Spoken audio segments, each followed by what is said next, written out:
It's a delicate balance, making sure you have enough coverage, but not too much, and also making sure that you're not overpaying or underpaying and putting yourself at risk. So how much medical malpractice coverage should you be carrying? Today we're going to talk about how malpractice limits work and give you some tips on how to select the level of coverage that's right for you.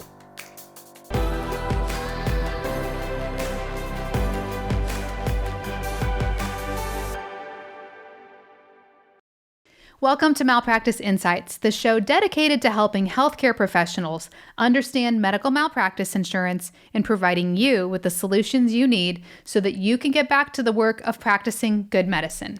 My name is Jennifer Wiggins, CEO of Aegis Malpractice Solutions, and I'm so glad you've joined us today. If you're new to our channel, welcome. We're so glad you're here. We release a new episode every week, both on YouTube and your favorite podcast streaming platform. So be sure to like and subscribe to stay connected.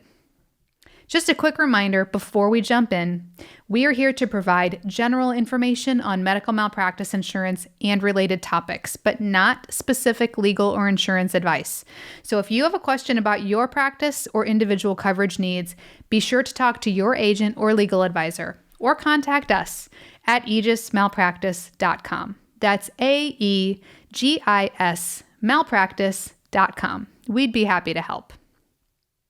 All right, so just like your homeowner's insurance, your car insurance, or any other type of personal exposure, healthcare providers need to find the right balance with their malpractice insurance to make sure they're appropriately covered without overpaying.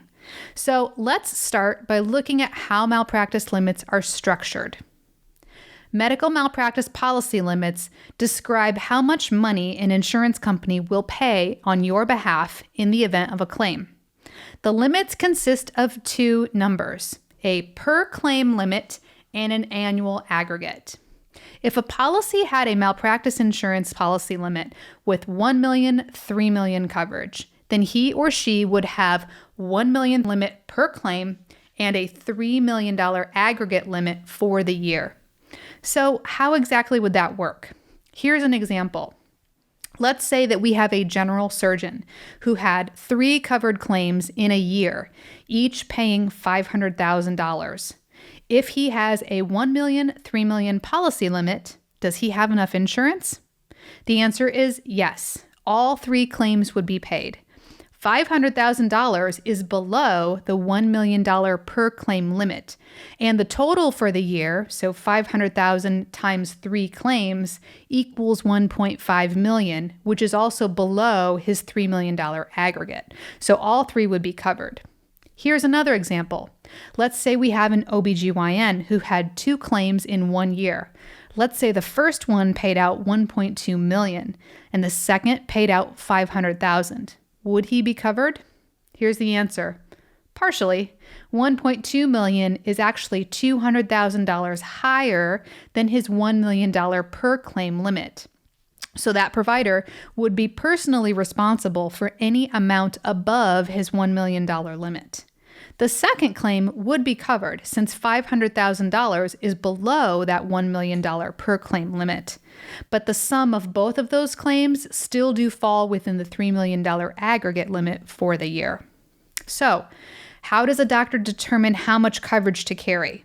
Depending on your risk tolerance, there are a wide variety of limits available. However, some states do have minimum requirements that must be carried.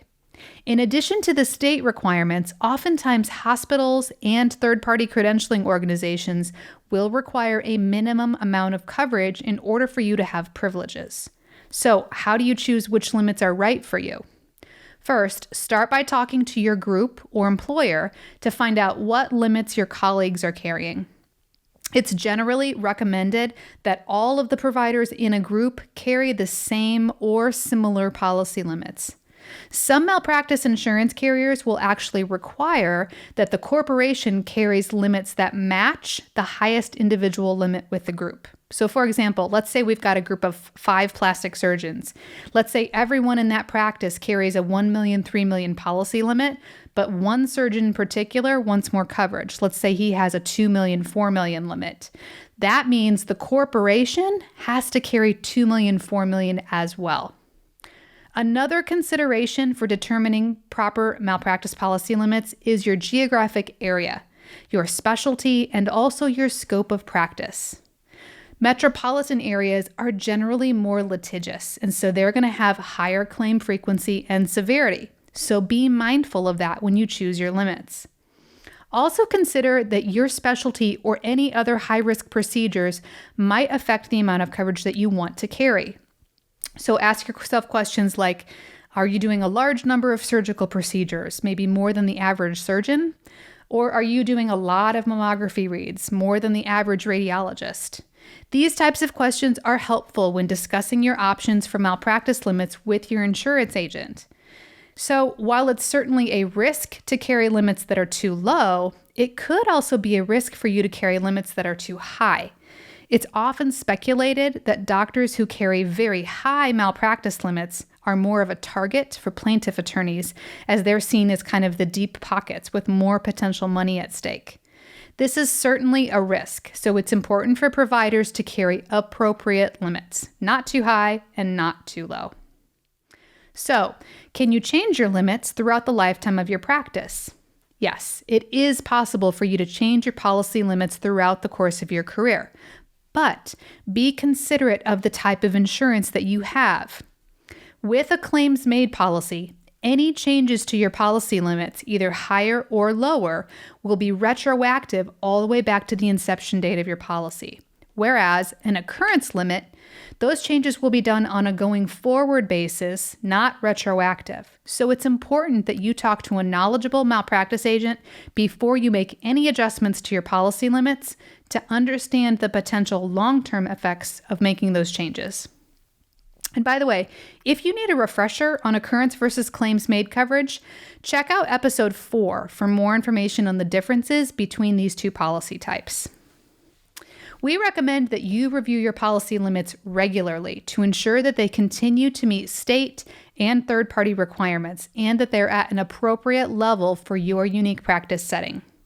A knowledgeable malpractice insurance agent is a valuable resource, and they will help you monitor the market changes and can help make suggestions if and when you might want to consider making adjustments to your coverage along the way. If you have any questions on this topic or you want to make sure that you're covered appropriately, click the link in the description box below where you can connect with us today via phone, email, or chat. And if you're listening, please visit us online at aegismalpractice.com. That's AEGIS malpractice.com. We have some great new content coming your way in the next few weeks, and we're really excited to share it with all of you. But if you found this information helpful today, could you do me a favor? Give us a like and leave a review. And be sure to subscribe to our show so that you can catch our next installment of Malpractice Insights, where we're dedicated to helping you understand medical malpractice insurance and providing you with the solutions you need so that you can get back to the work of practicing good medicine. This is Jennifer Wiggins. Thanks for joining us.